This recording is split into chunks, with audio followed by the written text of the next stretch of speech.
the man who pioneered the Indian nuclear research program.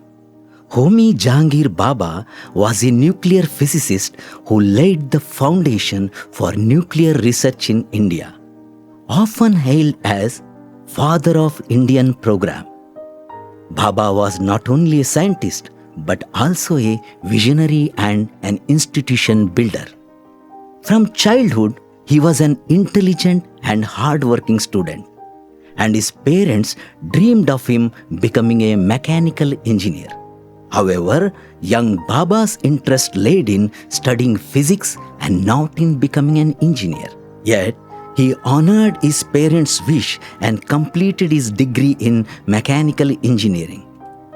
His parents too respected their son's true interest and supported him in pursuit of scientific research. In 1933, he received his doctorate in nuclear physics and published his first scientific paper, The Absorption of Cosmic Radiation, which helped him win the Isaac Newton Studentship in 1934, which he held for the next 3 years.